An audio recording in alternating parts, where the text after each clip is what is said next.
ravi de vous retrouver pour ce nouveau numéro de votre magazine Sport à la une. Au sommaire de ce numéro, l'Espagne se dresse sur le chemin des Lionceaux à la Coupe du Monde U17. Un gros obstacle, mais pas impossible à franchir pour les protégés de Malik Daf. Une liste de 24 lions pour débuter les éliminatoires de la CAN 2021 avec un sans faute. Aliou Cissé, qui a conservé l'ossature de son groupe, a convoqué 3 nouveaux, dont Moussa Ndiaye, 17 ans, seul local du groupe. La CAN 2021 qui risque d'être rudement concurrencée par la Coupe du Monde de la FIFA à la même période. Comment expliquer cette décision de l'instance dirigeante du football mondial? La CAF a-t-elle son mot à dire dans cette histoire? On en débat avec nos invités. Et puis Génération Foot condamnée à l'exploit au Bénin face à l'Eusae, battu 1-0 à l'aller. Les Grenats se disent déterminés à inverser la tendance et se qualifient.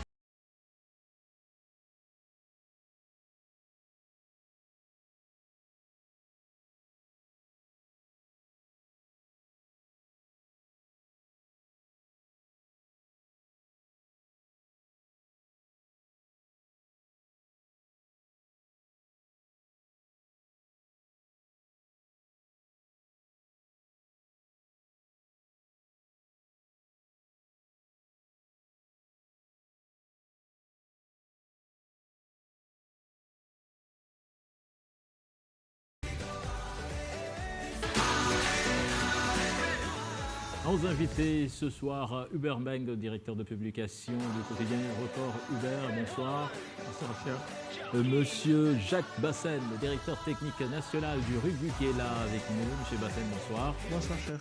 Alassane Dia, directeur technique de Tenguek FC. Alassane, bonsoir. Bonsoir.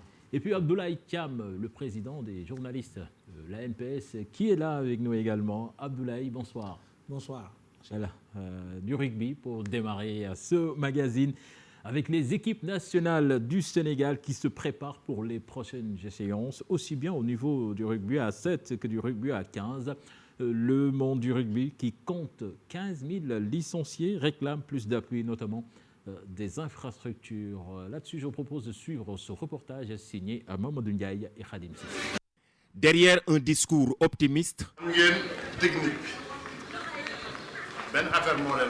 une détermination sans faille, se cachent les nombreux problèmes que rencontrent les acteurs de ce sport, alliant course, intelligence, stratégie et force. Rugby dafa am 15 Sénégal ak 7 ñun 7 bi la ñuy def ça fait que 7 bi lan mooy kii mooy équipe bu nekk 7 jours lay am ça fait que sélection bi 12 jours lay nekk mais ci biir match bi ku nekk 7 jours lay teg quoi. Équipe bu nekk 7 jours lay teg oui loolu mooy rugby à 7.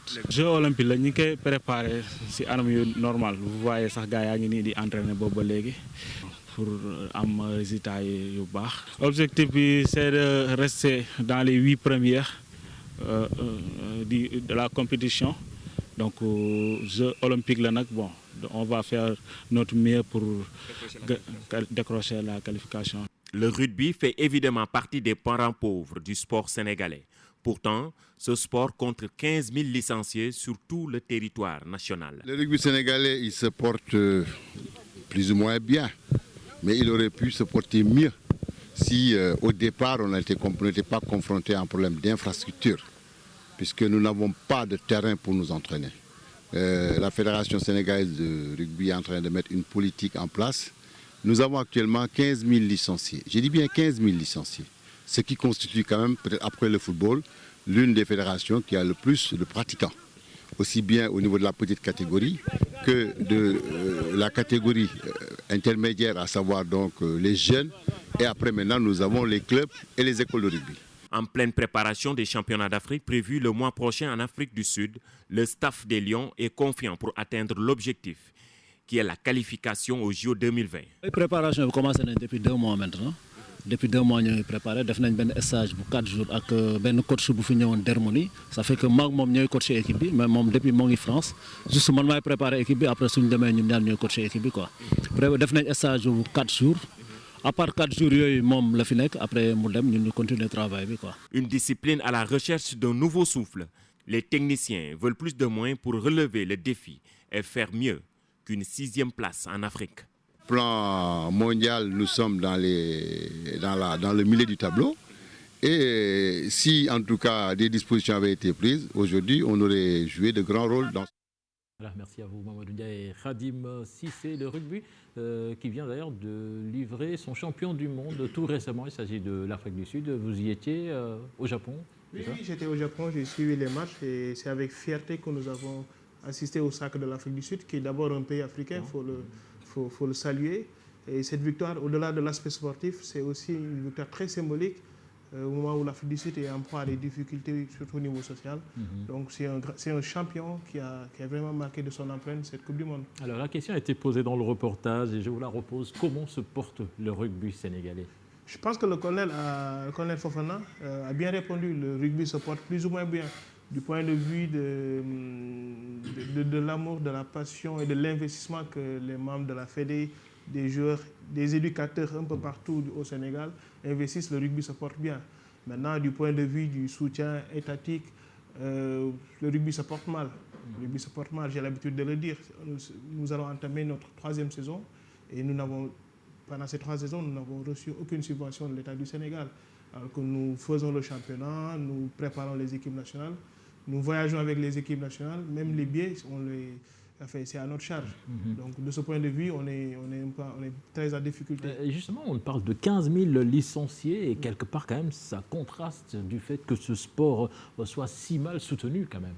Oui, c'est ce qui nous attend parce qu'après, nous offrons aux Sénégalais un peu partout une diversité au niveau de la pratique. Je taquine souvent les footballeurs en leur disant que vous faites la pluie et le beau temps. Mais nous, après, il y a des gabarits qui ne peuvent pas naturellement jouer au foot. Et donc, on essaie de faire jouer un peu partout les gens au Sénégal, à travers les régions, les petites catégories, les filles, les garçons. Tout le monde, on essaie de faire jouer à peu près tout le monde, en fait. Et justement, est-ce que vous sentez que les populations, quand même, adhèrent à ce sport? Parce que quand même, on a l'impression qu'il fut un moment où le rugby était beaucoup plus au devant de la scène qu'aujourd'hui, quand même. Oui. Il y a eu une mutation qui s'est opérée. Avant, il y avait des petites considérations pas très positives qui accompagnaient le rugby. Là, les choses ont changé. Le rugby se joue dans tous les quartiers populaires ici au Sénégal. Alors, du point de vue médiatique, en fait, c'est un cycle. C'est un cycle assez négatif parce que comme on n'a pas accès au terrain, nous jouons dans les bases militaires le plus souvent. Et l'accès à ces bases militaires est très restreint. Donc, du coup, les gens ne peuvent pas entrer en nombre. Ce qui fait que peu à peu, on sombre un peu dans l'anonymat. Heureusement qu'il y a des médias comme vous, comme le corps avec le journal du doyen, qui nous aident beaucoup en parlant de nous et en mettant en lumière tous ces gens qui travaillent pour le rugby, et souvent dans l'anonymat, et juste pour la volonté de travailler sans être payé, en fait. Voilà, donc ce que vous venez de dire nous confirme le problème soulevé dans le reportage, ce problème des infrastructures, quand même, c'est un problème pour toutes les disciplines au Sénégal. Mais quand même, vous dites que vous jouez dans des bases militaires, mais on vous entend quand même souvent jouer à Ibamar, si je me trompe. Alors, on joue à Ibamar quand il n'y a pas de Nawetan, quand il n'y a pas toutes ces manifestations, on a parfois des plages horaires. Mais la plupart du temps, on joue à la base militaire de Bel-Air, à la base militaire de Ouakam, exceptionnellement au stade Léopold Senghor, mais le plus souvent, c'est dans les bases qu'on joue. Et donc, qui dit base dit accès limité. Et accès limité, donc du coup, les sponsors finalement ne vont pas se bousculer au portillon parce qu'il n'y a pas assez de public. Du coup, c'est un appel qu'on lance qui nous ouvre un peu plus les stades. Comme ça, nous aurons accès au stade, le public va venir. Les annonceurs aussi, du coup, même si on ne reçoit pas de subvention de l'État, peut-être qu'avec ces annonceurs-là, on pourra survivre. Alors, un petit avis de profane, quand on voit les images du reportage, on voit des rugbyman pas aussi costauds que ceux qu'on voit en Europe, dans le monde. Est-ce qu'on a les bons gabarits pour pratiquer ce sport au Sénégal? C'est une question importante et c'est une belle analyse en fait. Parce que la morphologie a souvent évolué au rugby. Selon les aires et les philosophies, on a des périodes où c'est plutôt le physique qui compte, ou plutôt c'est des physiques d'armoire, comme on dit chez nous. Et d'autres périodes où c'est des physiques plutôt ordinaires. Et le rugby, comme on le dit, c'est un sport de contact et d'évitement. Quand tu peux éviter de recevoir un arrêt buffet, un plaquage assez célèbre, enfin assez dur, tu ne vas pas y aller, tu vas éviter. Donc du coup, on a des jeunes qui ont le gabarit normal et qui jouent à haut niveau. On a beaucoup de joueurs qui jouent en France, en Angleterre et dans des championnats assez relevés et qui ont un gabarit plutôt moyen, mais qui s'entraînent bien et qui savent donner des coups et en recevoir. Voilà, Ablaye, si je me rappelle, il y a eu un moment où on soulevait la question, à savoir pourquoi est-ce qu'on n'impliquait pas les lutteurs, ou bien des lutteurs dans ce sport, si l'on sait qu'il y a beaucoup de licenciés dans le monde de la lutte qui ne pratiquent pas, faute de combat, et pourquoi pas les phagocyter dans un sport comme le rugby? Ça pourrait donner des résultats, ou bien des idées. Bon, je crois que c'est la presse qui a posé cette question. La réponse peut-être viendra de lui. Moi, je me souviens très bien qu'on a, même au niveau de l'athlétisme aussi, oui, à un certain moment donné, on a dit que pour les lancers de poids, ce serait bien que certains lutteurs, qu'on puisse les reconvertir pour qu'ils puissent participer au rayonnement de cette discipline qui nous a valu beaucoup de satisfaction. Mais particulièrement pour le rugby quand même, je dois, parce que j'ai été un tout petit peu témoin du début, surtout avec Maître Guédel Ndiaye, oui, le travail extraordinaire qu'il a eu à faire. Effectivement, j'ai beaucoup aimé le fait que vous parlez de cycle, parce qu'à un certain moment donné, quand même, vous étiez plus au devant de la scène, médiatiquement parlant, plus même que le football. Moi, au niveau de l'ANPS, aujourd'hui, ce que nous voulons faire, c'est de voir s'il y a des journalistes qui sont intéressés par le rugby, par n'importe quelle autre discipline, parce qu'il y a 50 fédérations. Ce n'est pas possible. On ne peut pas être spécialiste de 50 fédérations. Donc, s'il y a ces journalistes-là, qu'on puisse prendre langue avec les différentes fédérations afin qu'on puisse les aider à se familiariser davantage avec cette discipline pour mieux la vulgariser. Ça, au moins, je crois qu'au niveau de chaque fédération sénégalaise, n'importe quelle discipline, hein, le football, tout le monde est dedans, mais quand même, il y a d'autres disciplines, je crois, qui ont besoin de plus en plus de spécialistes. Ils ne seront pas nombreux, mais si jamais on lance ce projet-là, nous allons prendre langue avec la fédération de rugby pour voir les journalistes qui sont intéressés par ces justement, M. Bassane, les lutteurs, les gabarits des lutteurs pourraient quand même intéresser dans un sport comme le rugby quand même. Ces gabarits-là nous intéressent, mais pas seulement les lutteurs, c'est des lutteurs, des handballeurs, des basketteurs, parce que c'est en fait un sport où tu retrouves tous ces sports-là. On a des buteurs, c'est un sport mixte, qui jouent avec le pied, des gars qui courent très vite, des sprinteurs. Des fois, tu vois un athlète qui s'entraînait pendant des années sans avoir l'opportunité de participer à des Jeux africains ou tout ça. Et alors qu'il vient au rugby, avec peu de pratique, il peut très très vite avancer. Donc on appelle non seulement les lutteurs, les handballeurs et les gens qui veulent en fait découvrir autre chose que ce qu'ils font d'habitude. Qu'est-ce que ça demande pour être un bon rugbyman? Moi, j'ai l'habitude de dire que ça demande d'abord de l'intelligence. De l'intelligence d'abord parce que... Pourtant, quand on voit le sport à la télé, on se dit que c'est des bons. Oui. Parler d'évitement, quand même, ça suppose quand même qu'il y a beaucoup d'intelligence. Parce qu'il a lancé au mot évitement, contact et évitement. Donc, quand vous êtes capable d'éviter, certains, comme il a dit, des armoires et autres, ce qui veut dire que c'est des feintes. C'est comme dribbler dans le football. Donc, forcément, il y a de l'intelligence dans ce qu'il faut. L'image que cela renvoie, quand même, c'est l'utilisation de la force.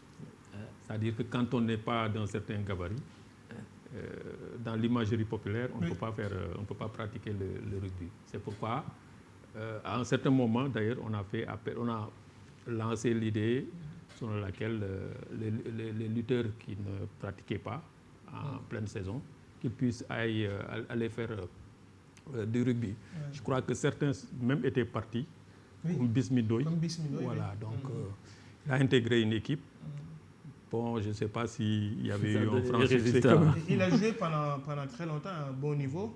Oui. Et pour finir avec votre question, il faut déjà être intelligent parce qu'il y a beaucoup, il faut savoir éviter, il faut savoir avancer tout en faisant des passes en arrière.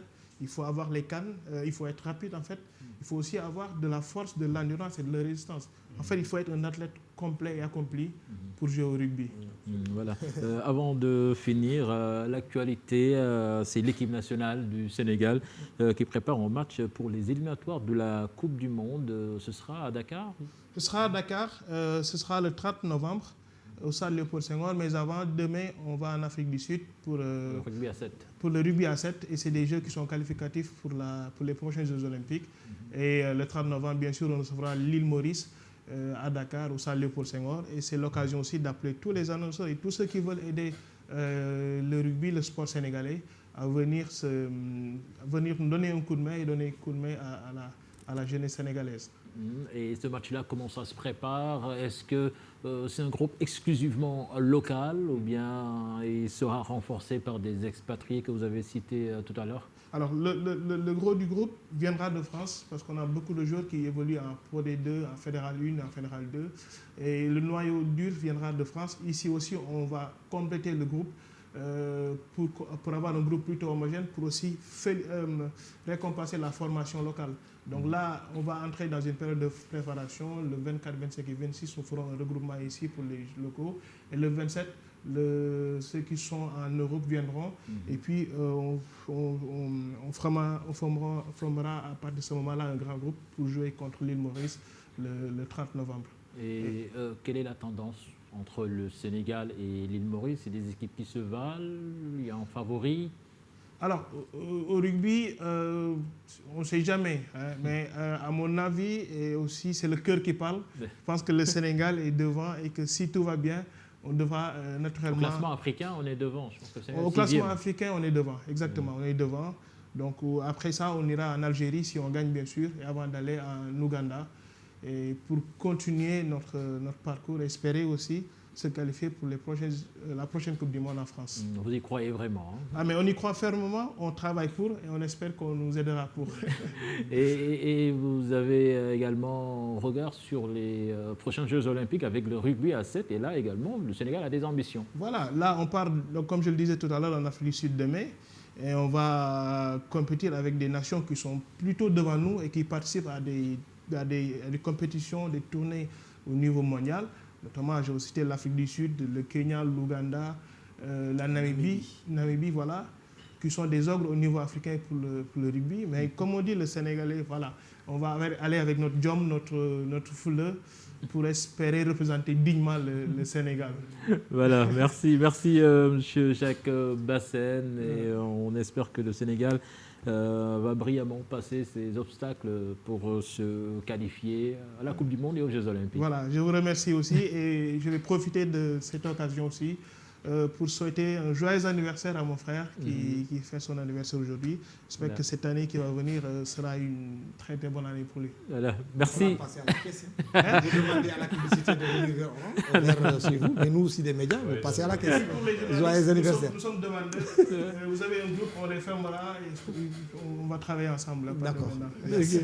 Voilà, merci M. Bassène. On va vous raccompagner avec du football. Les générations foot battues à l'aller. 1-0 à la maison, les Grenats veulent renverser la tendance pour intégrer les phases de poule de la Coupe de la Confédération africaine. Ce sera face à l'Esaé du Bénin et l'entraîneur Djibril Fall y croit dur comme fer. Cher Sadibou Diarra avec les images de GFTV. Génération foot bien requinquée pour relever le défi ECAFC à Cotonou. Déterminés et à bloc lors de leur séance d'entraînement sur la pelouse de la rencontre, les académiciens ont de grands espoirs pour renverser la tendance du match aller. Défaite 1-0 à domicile. Et lors du match passé, moi je pense qu'on n'a pas eu assez de réussite, bien que les joueurs étaient un peu fatigués. Mais après le match, tout de suite, il fallait faire l'analyse. On a fait l'analyse. C'était d'essayer de faire une récupération avec les joueurs, avec les kinés, avec les médecins. Et les joueurs ont bien récupéré sur le plan mental aussi, parce que mentalement aussi, on n'y était pas. Donc moi je pense qu'avec ce qu'on a vu aujourd'hui, la prestation de l'entraînement, je pense que les joueurs ont assez récupéré et absolument demain ils vont tenir le match et ils vont faire un excellent match. Des Grenats qui sont prêts pour la gagne cette fois-ci, quelle que soit la physionomie du match. Nous sommes tous conscients de ce qui nous attend et je pense que nous allons faire un bon match demain pour essayer de renverser la situation. À l'aller, l'adversaire ne voulait pas jouer, était resté derrière, faisant un bloc bas. Et on n'a pas eu les opportunités vraiment pour casser les lignes et pouvoir marquer ce but. Mais maintenant, ce n'est que partie remise. Aujourd'hui, on a fait l'analyse du match. Et avec ce que nous allons proposer demain, je pense qu'on va gagner. La match retour de la rencontre CAFC du Bénin Génération Foot, c'est ce mardi à 15h. Le club qualifié va intégrer la phase de poule de la Coupe de la Confédération africaine de football. Voilà, Génération Foot qui aura fort à faire face à cette équipe béninoise qui est venue s'imposer à Thiès face aux Grenats. Alors, coach, dans un match pareil où vous perdez 1-0 à domicile à la maison, quand même difficile de trouver des motifs d'espoir pour une qualification, mais il va falloir trouver les ressources nécessaires pour faire le travail. Ah oui, je pense qu'absolument, il va falloir se remobiliser et se dire que ce que les Béninois ont réussi ici, Génération Foot devrait pouvoir le réussir également au Bénin. Je pense qu'aujourd'hui, il n'y a que la gagne qui vaille. Si Génération Foot gagne, quel que soit le résultat, elle peut passer. Si elle réussit le même score, eh bien, il y aura certainement des prolongations. Il faudra faire peut-être la différence. Mais si jamais on réussit à gagner au-delà de 1-0, c'est la qualification assurée. Je pense donc qu'il faut jouer le va-tout. Ce ne sera pas facile parce que justement on est un peu passé à côté ici à domicile. Donc il va falloir retrouver les ressources nécessaires, d'autant que les matchs ont été très rapprochés pour une équipe sans compétition. La saison n'a pas encore commencé au Sénégal. Donc c'est beaucoup de handicap, mais c'est certainement aussi la même chose peut-être pour les Béninois. Hein. Non, ils jouent. Ah, ça joue là-bas. Ah d'accord, donc ils ont un léger avantage. Mais bon, je pense qu'aujourd'hui, en Afrique, vous savez, des fois, c'est le mental qui est plus dominant que certains aspects tels que la technique, la tactique, tout cela, c'est important, mais le mental, les dispositions en tout cas à aller de l'avant, je pense que si Génération Foot Anna, il n'y a pas de raison de ne pas réussir un exploit là-bas. La clé, certainement, ce sera de marquer très tôt dans le match pour quand même installer le doute dans le camp adverse. C'est tout le mal que je souhaite à la Génération Foot. Marquer très tôt, même si ça va être très difficile. Je crois que Alassane Dia, ce qu'il a dit aujourd'hui, on ne peut absolument rien ajouter là-dessus parce que d'abord, c'est quelqu'un... Il fait partie des, en tout cas, à mon avis, moi, l'un des meilleurs entraîneurs ici au Sénégal, techniquement et pour son parcours aussi. Maintenant, moi, mes craintes, c'est le défi physique. Parce que quand même, comme il l'a dit, nos championnats sénégalais est à l'arrêt depuis très longtemps. Génération Foot s'est déplacée dans un match, moi j'ai eu à le défendre, ce n'était pas la peine de partir, mais bon, moi je suis journaliste, il y a eu des raisons qu'on peut ignorer, diplomatiques, avec tout ce qu'on peut faire, mais je reste convaincu que nul ne peut se prévaloir de sa propre turpitude. Dans cette affaire, si c'est la CAF qui a fauté, les sanctions devraient être autres. Si c'est Zamalek qui avait fauté, écoutez, moi je suis convaincu aujourd'hui, si c'était Génération Foot qui était dans cette situation-là, il n'y aura pas de match. C'est clair. Ça, je suis convaincu là-dessus. Malheureusement, Génération Foot peut se glorifier d'avoir réussi un coup, oui, médiatique sur ce plan-là, d'avoir forcé la CAF à ce que le match soit joué. Et les conséquences sont là. Ils sont partis jouer à l'espace de 96 heures. Ils jouent encore un autre match parce qu'ils ont reversé au niveau de la Coupe de la Confédération. Les conséquences sont là. Vous ne pouvez pas tenir tête en termes quand même face à un épouvantail que constitue Génération Foot. Vous les gagnez ici et vous jouez devant face à un petit poussé entre guillemets, même si c'est une équipe, si vous regardez le parcours quand même, il fallait le respecter. Parce que moi, j'ai regardé un tout petit peu ce qu'ils ont eu à faire avant d'arriver à Génération Foot. Non, pas encore encaissé de but. Voilà. Mais n'empêche, moi, je suis convaincu que c'est ce match retour qui a plombé tous les espoirs de Génération Foot. Et c'est dommage. Le défi physique, bon, c'est pas... Le physique a manqué, surtout la fraîcheur physique a manqué à Génération Foot.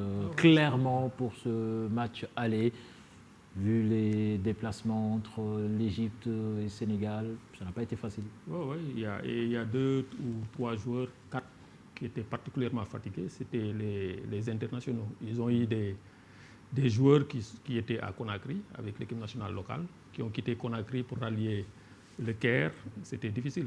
Les Khadim Diaw, qui sont les piliers de l'équipe, ils étaient émoussés. À les regarder la dernière fois, c'était une équipe, une pâle copie de l'équipe de Génération Foot qu'on connaissait. Par contre, moi, je n'étais pas trop déçu que Génération Foot aille jouer. Parce que je me disais que derrière, même s'ils sont reversés en Coupe de la CAF, ils allaient hériter la place pour passer. Parce que moi, mon souci, c'était quand même qu'on puisse au moins intégrer la phase de poule. D'une Coupe d'Afrique. Ouais. D'une Coupe d'Afrique. Avec la Champions League, c'était les adversaires, c'était le TP Mazembe, c'était Zesco United et Primero de Agosto. Une poule difficile. Donc une poule extrêmement difficile. Donc Zamalek sera là-bas. Qu'on connaît tous dans un passé récent. Oui. Et ils étaient quarts de finalistes l'année dernière, toutes ces équipes-là. Alors que cette équipe qui est quasiment l'équivalent d'un Dakar Université Club, parce que c'est une équipe d'un institut, avec des étudiants et des joueurs, donc mix. Moi, je me disais que c'était une équipe largement à la portée de Génération Foot. Maintenant, même s'ils n'ont pas encaissé, de but, comme Cheikh l'a dit, et ils ont même laminé une équipe mauritanienne. 7 buts à 0 en 2 matchs. Ils ont éliminé Salitas de Burkina. Donc c'était 0-0 chaque fois et ils ont gagné au tir au but. Là, ils ont gagné ici 1-0. 5 matchs sans encaisser.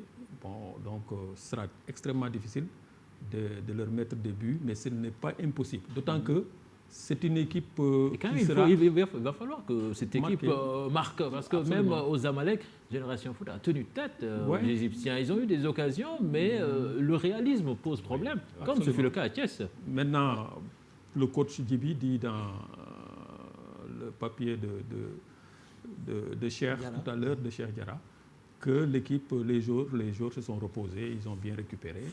Donc moi je me dis qu'une équipe de Génération Foot qui est en forme doit pouvoir gagner là-bas. Et si on gagne avec un score autre que 1-0, comme l'a rappelé Alassane, on passe au lamé. Voilà. Espérons donc que Génération Foot va le faire. Ce sera donc demain à partir de 15h à Cotonou. L'idéal quand même, c'est de ne pas prendre de but. Ouais. Parce que 2-1, vous êtes éliminé aussi. C'est clair. Non, 2-1 si Génération Foot gagne 2-1. Si Génération gagne 2-1, Génération qui passe. Ouais. Ouais. Mais l'idéal, c'est le but à l'extérieur. Victoire. La clé, c'est de marquer en premier et d'installer le 3-2, 4-3. Si on gagne, 2-1, tout ça. Là. Et il faut passer, surtout que nos voisins mauritaniens ont historiquement qualifié une équipe en phase de poule. C'est ça. Nouadhibou qui va jouer. Oui, ils se sont qualifiés. La Mauritanie, ils ont réussi à placer une équipe en phase de poule de la Coupe de la CAF. Et surtout quand même, maintenant, ce n'est plus 8, c'est 16. C'est énorme quand même. C'est 16 équipes. Moi, je me suis toujours dit que c'était possible. Très ouvert maintenant. La Génération Foot était bien partie, malheureusement. Bon, c'est pas fini, espérons. Peut-être que demain, ils vont réussir à le faire et représenter le Sénégal dans cette compétition. D'autres dignes représentants du Sénégal, ce sont les cadets U17, la Coupe du Monde au Brésil, avec les Lionceaux qui connaissent depuis hier leur adversaire en huitième de finale. Il s'agit de l'Espagne en gros morceaux. Et la défaite subie face au Japon y a été pour beaucoup pour la concrétisation de cette affiche. Pape Farani. Le Sénégal donc qui va jouer l'Espagne. Alors coach, l'Espagne, bon, c'est clair que ça va pas être facile. Les Espagnols qui ont même des joueurs professionnels 3 ans, mais quand même avaient souffert dans ce match avec le jeu collectif des Oranges. Là également, c'est une équipe du même calibre, avec un jeu également très offensif, fait de redoublement de passes. Ce qui veut dire qu'il va falloir être extrêmement vigilant. Parce que quand même, cette défense, souvent, quand même, a montré quelques fébrilités. Et là, beaucoup de fébrilité. D'ailleurs, même le but japonais, c'est un tout petit peu une erreur défensive. On n'aurait jamais dit l'Espagne, oui. Mais quand on a battu les Pays-Bas, moi, je pense très bien qu'il y a quelque chose il y a un coup à jouer. Maintenant, je suis tout à fait d'accord avec Alassane. L'absence du gardien, quand même, oui, c'est un énorme coup dur pour Malick Daf, pour le Sénégal. Mais ça reste encore un match de football. Il faut surtout éviter de prendre un but très tôt. Parce que souvent, on a eu ces genres de problèmes-là. Vous avez parlé du match contre la Hollande. Oui, on a pris un but. Mais heureusement pour nous aussi, on a pris même 2 buts, voilà, qui n'étaient pas. Donc, même si nous aussi on a marqué. Moi, je pense que ça reste toujours possible. Encore une fois, surtout que c'est une première fois qu'on participe dans une phase finale de Coupe du Monde. En tout cas pour cette catégorie-là, c'est toujours, ce n'est que du bénéfice que les jeunes se lâchent, qu'ils jouent comme sur le jouer leur dernier match. Il y a d'ailleurs une petite ressemblance entre la première participation à la Coupe du Monde du Sénégal. Nous avions des joueurs libérés. Une équipe libérée face à la France, face au Danemark, face à l'Uruguay. espérons pour ces garçons-là également que cette forme de libération, de l'expression en tout cas sur le terrain puisse continuer. Et surtout que quand même, il y a des joueurs dans ce collectif qui sont, je sais pas, extrêmement scrutés. On parle de Barcelone qui est sur Pape Matar Sarr, de Manchester City. Par exemple, ces joueurs-là, est-ce que s'ils entendent ces rumeurs de transfert-là, ça ne va pas quand même les perturber ou bien au contraire, ça peut les booster? Ouais, c'est des gamins quand même. Ça peut, moi, je pense, il faut craindre que ça les perturbe. C'est pourquoi le rôle de l'encadrement sera important. Il faut vraiment protéger les gosses. Hormis ces deux, Pape Matar, on parle également de Aliou Baldé et de Samba Diallo qui sont également très suivis. On parle de la présence de Eric Abidal, donc Abidal, directeur pour le sportif compte du Barça, du FC Barcelone. Donc c'est tous ces éléments-là, je crois que ça peut être des éléments perturbateurs et ce sera le rôle de l'encadrement de protéger les gamins. Maintenant, concernant le match contre l'Espagne, je pense que il faut garder confiance. Nous allons récupérer notre meilleure équipe, sauf le gardien malheureusement, Ousmane Ba, qui est vraiment un très bon gardien. Et comme l'a dit Alassane, lors des 2 premiers matchs, il a vraiment contribué à lancer les offensives avec ses drops. Donc c'est un gardien très, très avisé. Moi, je pense qu'il est nettement au-dessus de Ibrahima Ndione, son remplaçant. Je crois que c'est un gosse qui est également talentueux, mais qui est un peu en deçà du titulaire.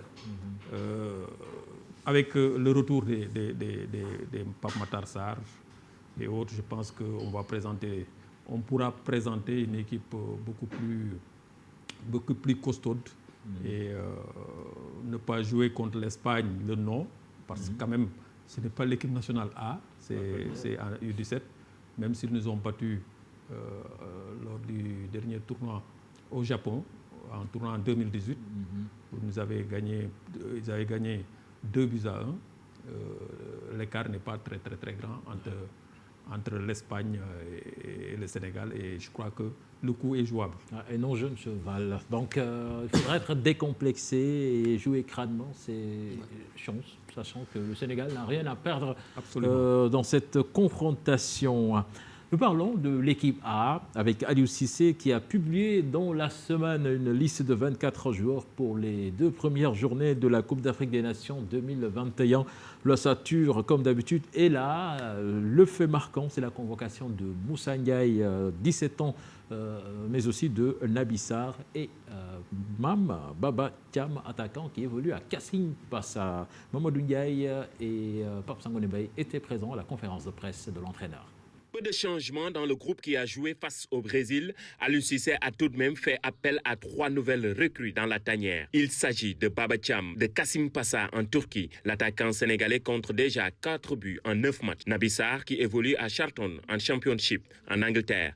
Et Moussa Ndiaye, meilleur joueur lors de la finale du tournoi de l'UFOA. Ces 3 joueurs qu'on vient de convoquer, que ce soit Naby Sarr qui est à Charlton. C'est un garçon que je connais depuis très longtemps.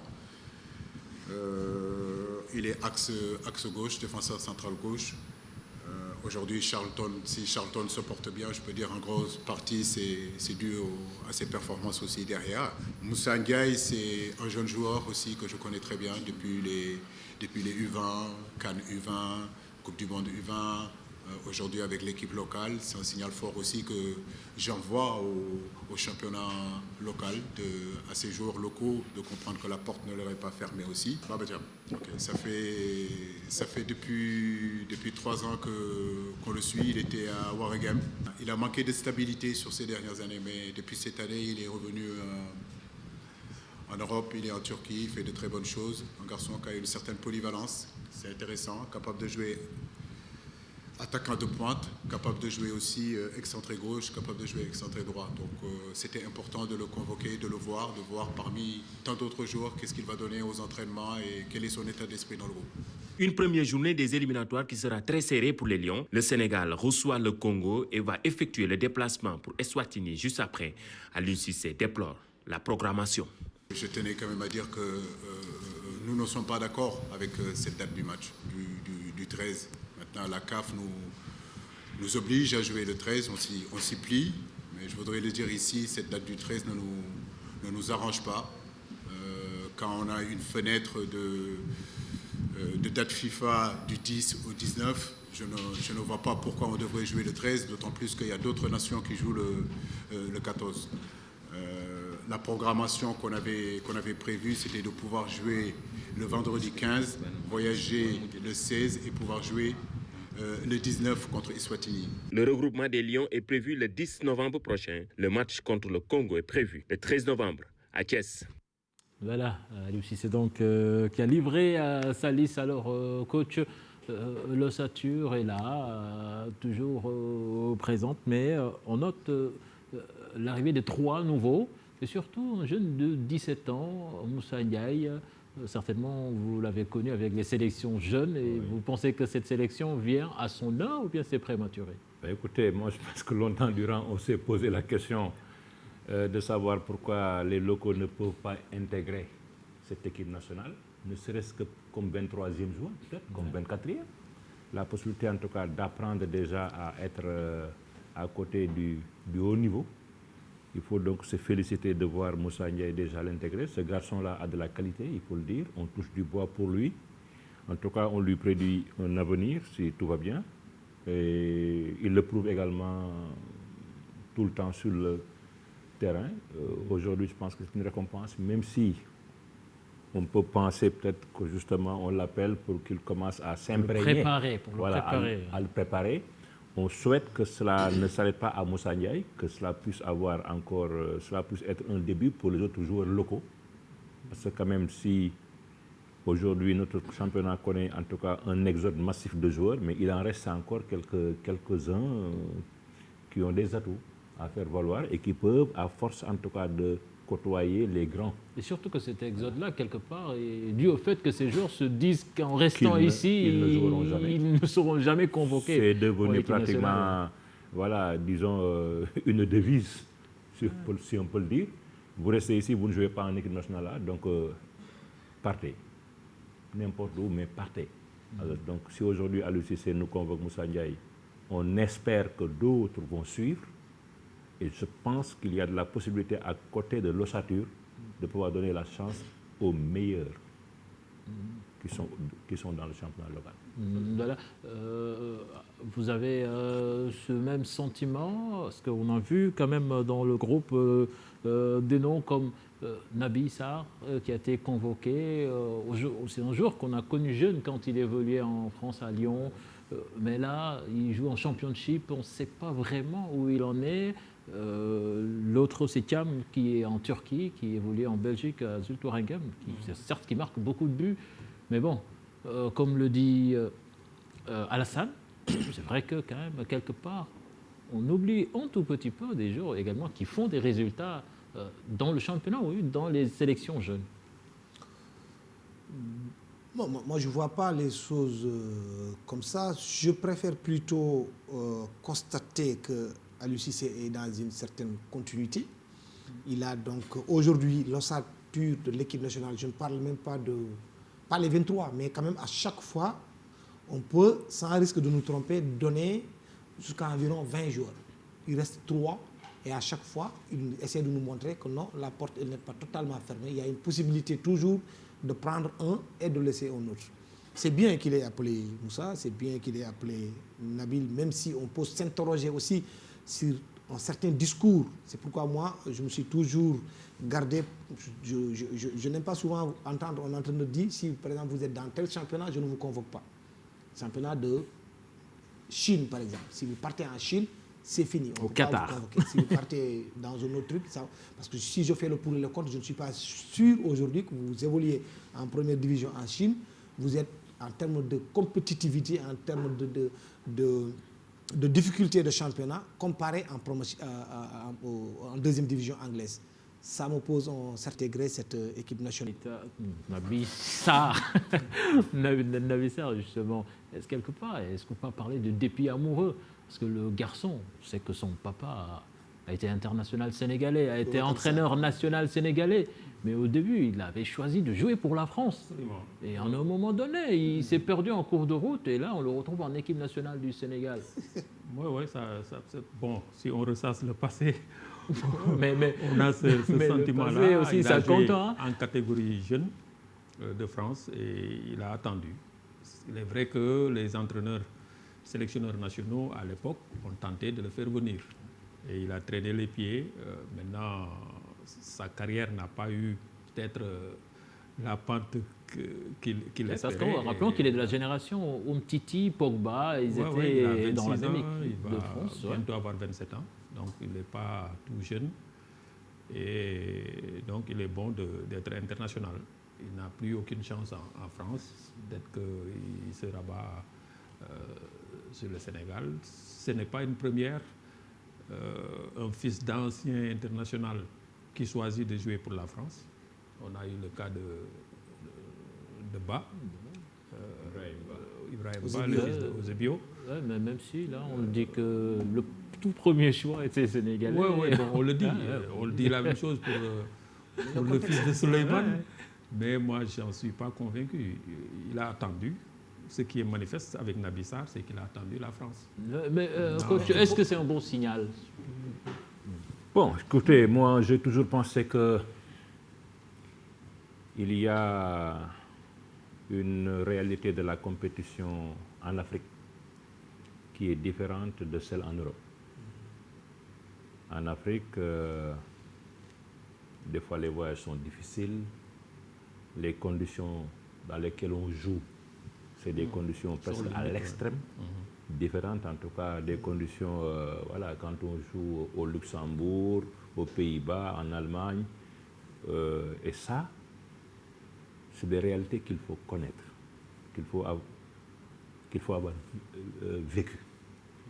Et c'est là l'avantage des joueurs sénégalais qui ont déjà joué au Sénégal avant d'aller jouer à Liverpool ou ailleurs. Les Ganagay et autres là, je pense que ça, il y a une réalité, même en jouant les Nawetan, ça forge dans des situations où on est à l'extrême. Je ne dis pas, je ne sais pas pour faire, en tout cas pour applaudir les Nawetan des deux mains, mais pour dire qu'il y a des réalités chez nous. Des fois, nous avons vu ici des joueurs qui ont longtemps traîné les pieds, comme le dit Hubert, et qui sont revenus avec nous, qui après ne nous ont pas en réalité apporté ce qui était attendu. On s'est demandé quelle était la raison de leur convocation. On peut en citer beaucoup, en tout cas dans l'histoire de l'équipe nationale. Bon, maintenant, espérons pour Naby Sarr et l'autre, voilà, que... Parce que dans cette histoire, l'exemple, Naby, on peut le citer comme contre-exemple, mais l'exemple, c'est Kalidou Koulibaly, quand même, qui a choisi de venir jouer pour le Sénégal au moment où il pourrait prétendre à une sélection en équipe de France. Et là, on est preneur, mais quand même... Moi, je suis convaincu d'une seule chose. Kalidou Koulibaly fait une exception. Au moment où il est parti au Sénégal, c'est après que la France a décidé de jeter son dévolu sur Kalidou. Et on se souvient de ce lapsus de Didier Deschamps sur un plateau de télévision en France. Ça peut se faire.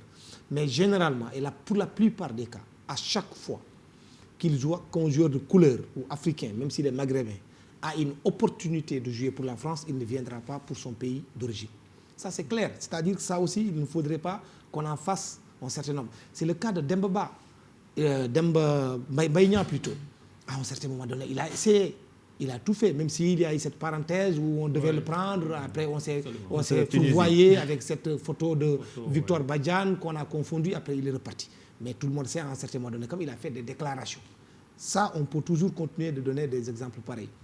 Moussa Sow, tout le monde se souvient de l'histoire des quotas. C'est quand Moussa Sow a terminé meilleur buteur du championnat de France, les gens se sont rendus compte peut-être que celui-là, il était bon si on l'avait gardé. Mais vous ne pouvez pas rester en France. Vous faites les petites catégories, c'est-à-dire cadet, junior, espoir. Vous avez 27 ans. On ne vous convoque jamais. Vous avez l'opportunité de jouer pour la France, pour l'Algérie, et vous allez réfléchir. Non, à un certain moment donné, vous dites non, moi je pars parce que les gens ont attendu. Un gars comme Diomaye Kamara, il n'a jamais attendu, mais il y a eu deux autres Ouais, mais il y a eu également l'exception Drogba qui a reçu en même temps les deux convocations de l'équipe de France et de la Côte d'Ivoire. C'est pourquoi je dis que ce sont des petites exceptions. Mais c'est rare. C'est rare. Et l'entourage aussi joue un rôle particulier. Par exemple, par rapport au choix, les parents. Les parents. Le cas d'Habib Beye dont tu parles, moi je me souviens très bien, Abdoulaye Diakassila qui est un ami de son papa, effectivement, les parents, ça contribue. Oui, mais il y a aussi d'autres parents qui ne nous ont pas facilité la tâche. Voilà. Par contre, il y a Issa Diop, lui, qui dit que c'est la France ou rien. Et la France ou rien. On en reparlera dans 2 ou 3 ans. En tout cas, Sadio Mané, lui, il est bien sénégalais et il... a été dit pour ce qui concerne en tout cas les performances de Sadio Mané et en tout cas des Européens, des journalistes avertis en Europe ont eu à se prononcer sur ça. Et je pense que ce serait un scandale de ne pas le voir en tout cas comme... ne pas voir Sadio Mané à ce niveau-là. C'est ne plus donner du crédit à ces distinctions individuelles. Voilà, et c'est ce genre de personnes qui poussent les joueurs à choisir d'autres nationalités que leur pays d'origine en Afrique. Qu'est-ce qu'ils doivent faire de plus? Je vous repose également la question pour ne pas prétendre à ce titre de Ballon d'Or.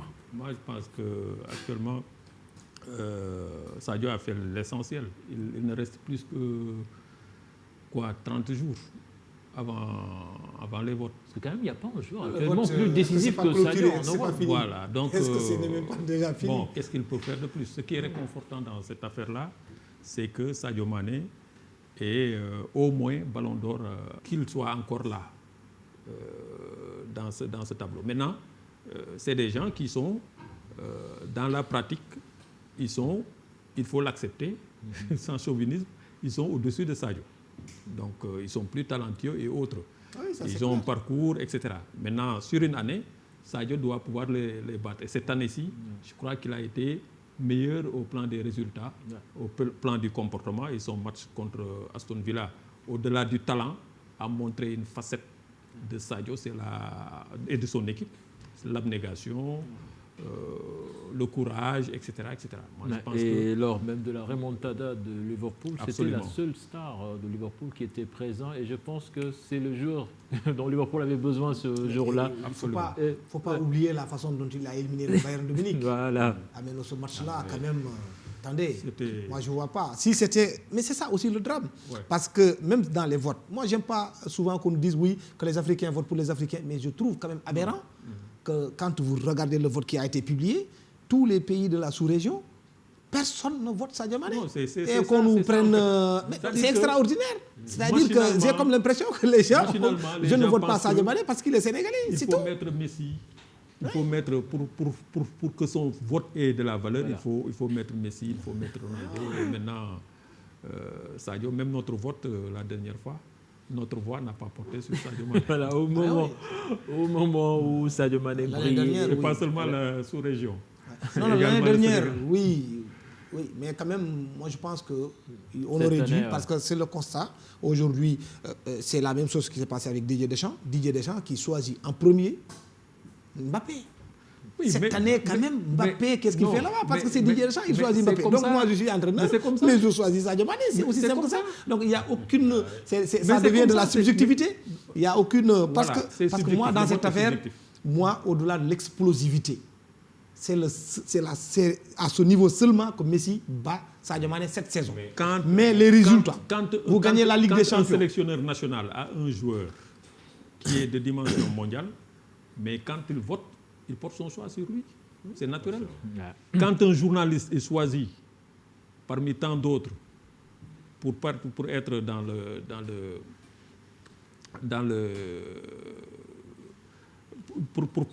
pour lancer une voix au nom de son pays, mais quand il a une star mondiale, il doit porter son choix sur lui. Voilà. Moi, je pense... voilà. En tout cas, au moment où Sadio Mané brillait sur les pelouses anglaises, Kalidou Koulibaly a lui subissé encore une fois des cris de singe face à la Roma. Au problème qui persiste à Blaye, quand même, je pense que cette histoire de racisme-là... De très grands clubs. Bon, lui, il ça, fait c'est un de la peu résignation. Hein? C'est fuite.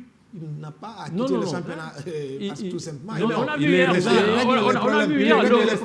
il reste à Naples pour d'autres considérations qui sont extra-sportives, à la limite. Oui, mais c'est qu'il n'y a pas que Koulibaly. On a vu Balotelli qui a voulu quitter la pelouse à cause de ses cris. C'est-à-dire ce qui fait mal dans cette affaire, c'est que c'est à la limite une condamnation, un petit tweet, etc. Et puis on passe au prochain épisode. Coach, vous pensez que dans cette histoire, il faut aller plus loin? Moi, je pense que ce problème-là est si délicat, tellement profond dans la société européenne et en particulier dans la société italienne. Et je pense qu'il ne sera pas facile à déraciner. C'est un mal qui sera extrêmement difficile à enlever. Nous voyons même au-delà du football des situations vécues chaque jour par les gens. Comme vous l'avez souligné tout à l'heure, il est courtisé par de grands clubs. Des clubs en tout cas d'une dimension supérieure à celle de Naples. Mais il va falloir qu'il marque le coup. Qu'il sorte de ce championnat-là pour aller jouer à Manchester, pour aller jouer au Real de Madrid, où il paraît que Zidane le veut. Je pense qu'aujourd'hui, c'est des sociétés où, en tout cas, au lieu de continuer en tout cas à vouloir vivre chaque dimanche un peu parce que à la longue aussi, ça peut l'user. Ça peut l'user. Mais on est hier aussi coach. Regardez la plupart des cas. Je pense que ce n'est pas une fuite. Non, c'est une prise de responsabilité. Oui, c'est-à-dire que même ce qui le maintient à Naples, c'est des considérations. Il te dit quoi? Ce club, etc. Voilà, exactement. C'est considérations affectives. C'est extrêmement important parce que dans ces choix-là pour les joueurs, c'est extrêmement important ce que vous dites. Mais moi je dis aussi que je disais que c'est une fuite justement. Est-ce que le fait de quitter l'Italie, quitter Naples, aller par exemple dans le championnat espagnol, ça va régler le problème? Souvenez-vous de Samuel Eto'o fils. Mais quand même, on l'entend moins en Espagne. Était dans le championnat espagnol. Ailleurs que en Italie, c'est récurrent. Oui, je sais. C'est pratiquement sur toutes les pelouses. Mais je veux dire que ça, c'est pas quelque chose qui est endémique. On peut le régler. Souvenez-vous quand même de l'hooliganisme. C'est pire que ce qui se passe aujourd'hui. Mais quand l'UEFA a voulu mettre un terme depuis ce fameux match entre la Juventus de Turin et Liverpool en 1985, le problème a été résolu. Je dis, vous prenez vos responsabilités. Ils ont radié définitivement le championnat anglais. Ils ont dit, tant que vous ne réglez pas le problème de l'hooliganisme, vous ne revenez pas dans les compétitions européennes. Et le problème a été réglé. Aujourd'hui, moi, au Sénégal, je n'ose pas amener mon fils dans un stade. Je n'amène pas mon épouse. Pour diverses raisons. En Angleterre, vous jouez à 10h, vous amenez votre enfant, vous amenez des vieilles dames, vous amenez tout le monde débarque dans les stades. Il n'y a aucun problème. Parce que le problème, il est réglé à l'avance. Vous prenez 7-0, vous applaudissez votre équipe. Ce n'est pas un problème. Donc c'est une question éminemment politique, diplomatique et tout ce que vous voulez. Tant que la FIFA ne prend pas ça au sérieux, on ne va pas le régler. Et justement, on ne va pas le régler, je suis désolé. Parce que ce sont les instances de décision encore qui prennent ces décisions. Ce n'est pas un Thuram qui fait un petit coup, ce n'est pas un Zinedine Zidane ou bien un Marcel Desailly. Non, ce sont les instances de décision qui comprennent, comme ils sont en train aujourd'hui de le faire en France. L'affaire de l'homophobie s'est invitée au niveau du Conseil des ministres. Absolument. Et on en a parlé. Conseil des ministres en France. Quand même. Et justement, on va parler de la FIFA qui a annoncé à la première édition de la Coupe du Monde des clubs qui va se jouer en Chine. Ce sera en 2021, une compétition qui va regrouper 24 équipes.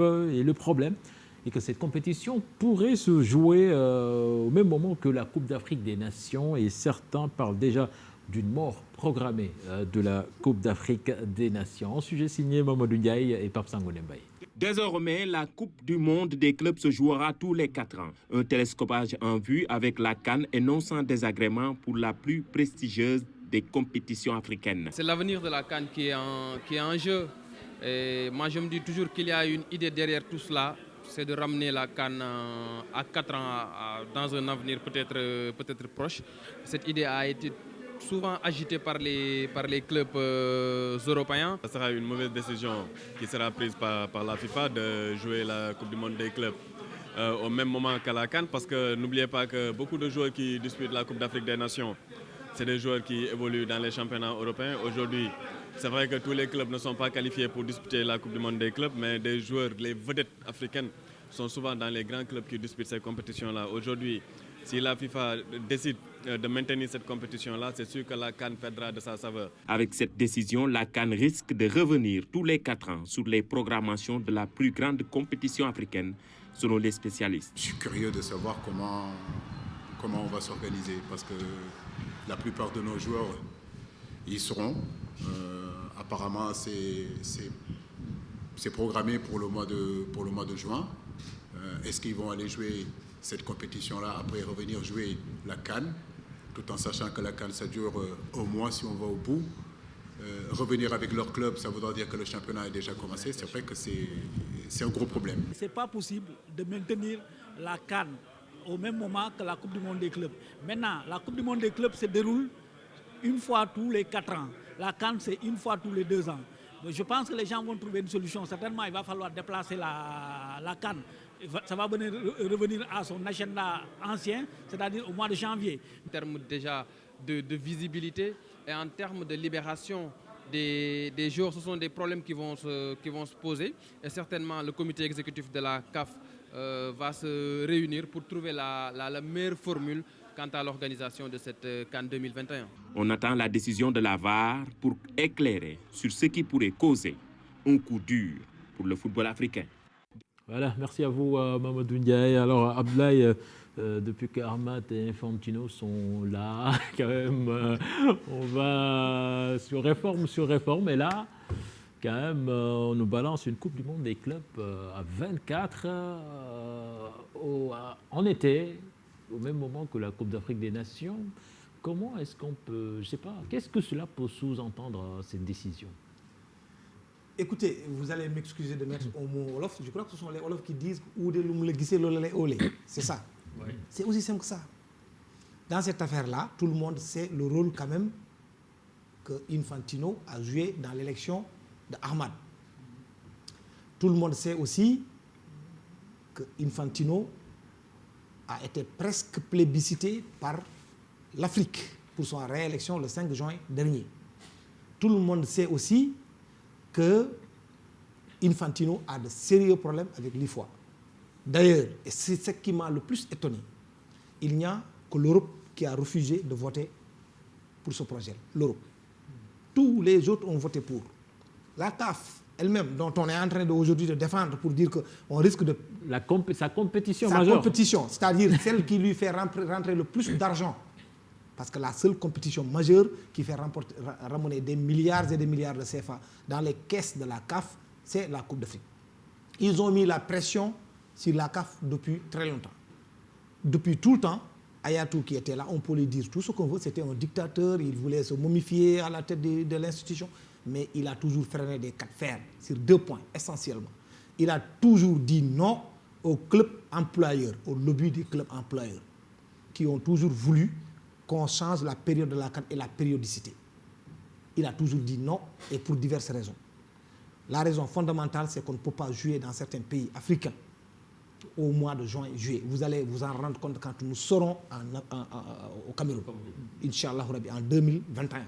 Tout le monde va le voir. Ce n'est pas l'Égypte. Et même il y a l'hiver austral également. Voilà, il y a ça. D'ailleurs, ils ont même commis une grossière erreur là-dessus, parce qu'ils ont dit que la CAN vient maintenant se jouer en été. Quand ils disent ça, ce qui signifie que l'Afrique du Sud ne va plus jouer. L'Afrique australe. Ils ont rectifié entre-temps. Donc moi, ce qui m'étonne le plus, c'est de l'amener déjà en 2021, en sachant qu'on a fait un glissement, pour reprendre le terme de Ahmad, on va en 2021, et presque la même période. Presque la même période. Et dans le dispatching, l'Afrique en gagne quoi? Il n'y a que deux clubs africains qui seront parmi les 24.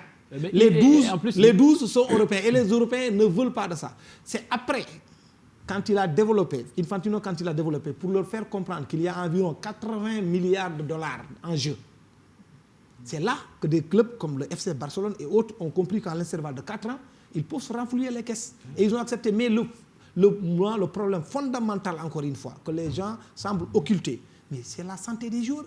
Et le FC Barcelone qui n'a même pas Mais été c'est extrêmement invité important. Ils vont dans jouer, cette compétition ils pour vont jouer, donc 2021. il n'y aura plus de vacances, il n'y aura plus rien. Vous jouez à full contenu. Mais c'est quand même de la folie de vouloir nous imposer. Et on continue comme ça, plus on verse de l'argent. C'est la même chose ce qui se passe avec les Lapaz et autres, parce que c'est la diplomatie et la politique qui a maintenu des matchs à des altitudes de plus de 4000 et quelques. Voilà, c'est ça le drame. On sait que cette compétition quand même de la ne gouvernance pourra du football pas mondial. se jouer avec la CAN en même temps. Donc forcément, il va y avoir quelques réaménagements. Soit c'est la CAN qui change de période ou bien de périodicité. Je pense que, au vu de ce que cette CAF-là, cette équipe de Ahmad nous a montré jusque-là, je pense qu'ils vont encore se plier aux desiderata de la FIFA et de Infantino. Ce qui va se passer, c'est qu'on va revoir les dates de la CAN. Parce que, bon, les compétitions internationales, il y a la Coupe du Monde au Qatar qu'on a décalée en décembre. Ils vont lui dire de réaménager le calendrier, etc. Parce que s'il y a choix entre l'équipe nationale, il y aura de la cacophonie. Il y a des joueurs qui vont peut-être partir avec leur club. En tout cas, Sadio Mané s'est prononcé sur la question. De manière Sadio Mané. Oui, il a choisi, mais tout le monde n'est pas Sadio Mané, justement. Il a dit clairement qu'il ne jouera pas cette Coupe du Monde au détriment d'une CAN. Voilà, c'est ça. Et il y a beaucoup, certains Africains qui vont penser comme lui, comme il y a d'autres qui vont peut-être choisir leur club si les deux compétitions se jouent au même moment. Mais moi, je suis convaincu que ces deux compétitions-là ne vont pas se jouer au même moment. Et que s'il y a modification, c'est la CAF qui va reculer. Ouais, mais Cette CAF-là, coach, la CAF, si jamais la CAF recule quand même quelque part, elle dévalue sa compétition. Mais bien sûr, bien sûr. Et c'est pourquoi d'ailleurs je reprends au mot le sélectionneur Aliou Cissé quand il dit je suis curieux de savoir comment tout ça va être organisé. Parce que c'est quasiment impossible d'avoir ces deux compétitions au même moment, à la même période. Et moi, j'estime que c'est quand même un retour de bâton pour la CAF. Vous savez, la CAF a souvent agi aussi de la même manière que la FIFA a agi pour cette fois-ci. Sauf que même la FIFA donne le temps, en tout cas, et la possibilité de réfléchir et de réaménager.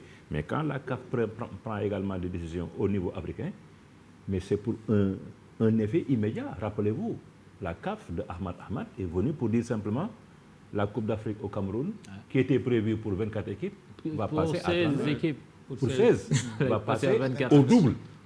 Et le Cameroun devrait se soumettre. Alors que le cahier des charges mais justement, était pour 16 équipes. Cette même CAF-là, et tout le monde sait que les compétitions africaines, celles que joue aux Génération Foot, se jouaient au mois de décembre. Mais Ahmad est venu et dit, et puis bon, cette année, ça commence en août. Un point, un trait. Ça dit on ne donne même pas le temps. Et vous en avez payé le prix. mais bien sûr, nous en avons payé le prix. On ne donne même pas au club. Ça veut dire que si aujourd'hui on pouvait... La CAF, la FIFA donne à la CAF la possibilité de réfléchir. Mais de toute façon, moi, je pense comme Hubert que la manière dont on va s'organiser, c'est la CAF qui devra en tout cas courber les chiffres. Ça, et surtout qu'on risque même de ne plus avoir une Coupe d'Afrique tous les 2 ans. On risque d'avoir une Coupe d'Afrique tous les 4 ans. Absolument. À l'allure où vont les choses. Parce que n'oubliez pas qu'on était en année paire. Les Coupes d'Afrique se jouaient en année paire.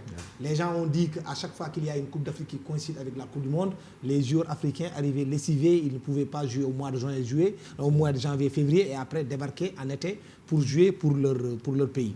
On a changé. On est passé en 2013 en Afrique du Sud en année impaire. Là, c'est une volonté clairement exprimée par la FIFA, par les clubs. On a accepté, alors que tout le monde sait que quand même dans certains pays, ce n'est pas possible. Ce n'est pas possible. Et comme si cela ne suffisait pas. On n'ose pas toucher à la périodicité de l'Euro. C'est vrai qu'on a rajouté quelques équipes. Je termine par là. Tu vas m'excuser parce que l'IFOA aussi soupçonnerait la FIFA de vouloir contrecarrer son projet de Ligue des Nations. Parce que c'est pour cette raison que l'IFOA a refusé de voter pour ce projet-là.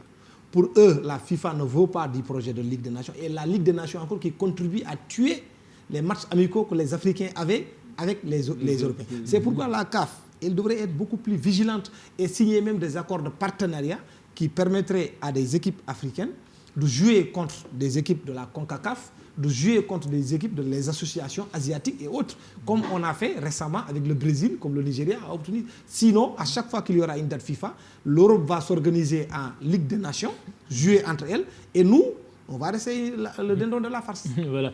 Coach, quand même, dans cette histoire, Abdoulaye l'a un peu ébauché, il se pose quand même un vrai problème de santé des joueurs avec l'accumulation de matchs de compétition.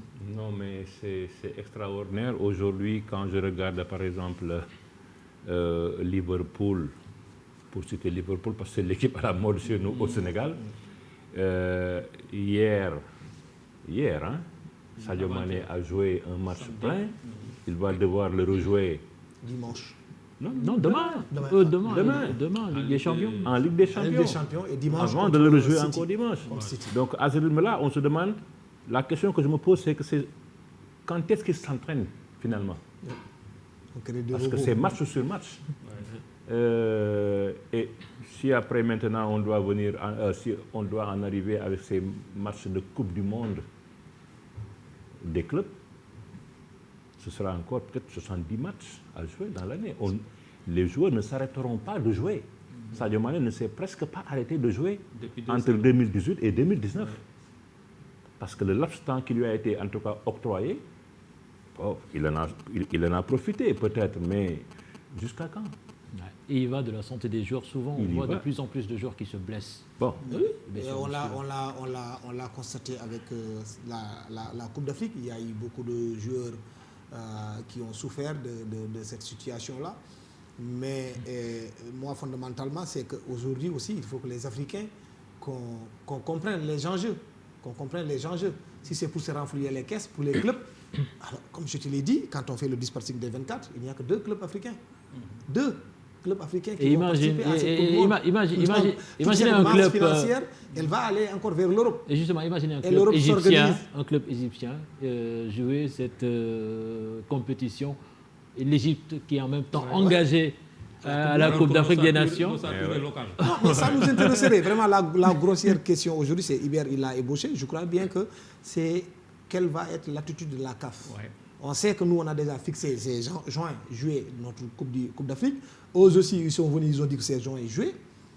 Et bon, on attend de voir maintenant. Est-ce que la CAF va dire finalement en année impaire, parce que c'est tous les 4 ans, est-ce qu'en année impaire, si on arrive, par exemple, ça va être 2021, puis ça va être 2025.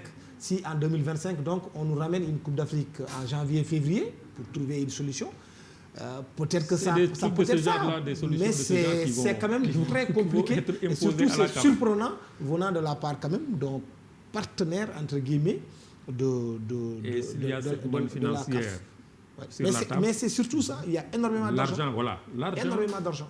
Mais imaginez Liverpool. Sadio Mané a dit sa détermination à mettre son pays en avant. Mais Liverpool, avec cet argent-là, va vouloir garder ses meilleurs joueurs. Mais oui, c'est clair. Mais je te dis qu'au début, il y avait beaucoup de clubs européens qui n'étaient pas d'accord.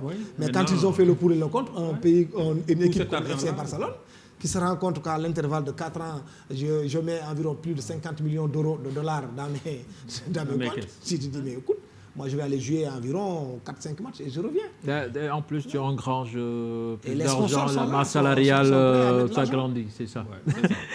Et puis, merci les amis, le débat est passionnant, mais on a des contraintes de temps. Et là, on va parler de beach soccer avec le Sénégal qui a remporté la Copa Lagos 2019 devant l'Angleterre. Les Lions se sont imposés 3-2 face aux Anglais.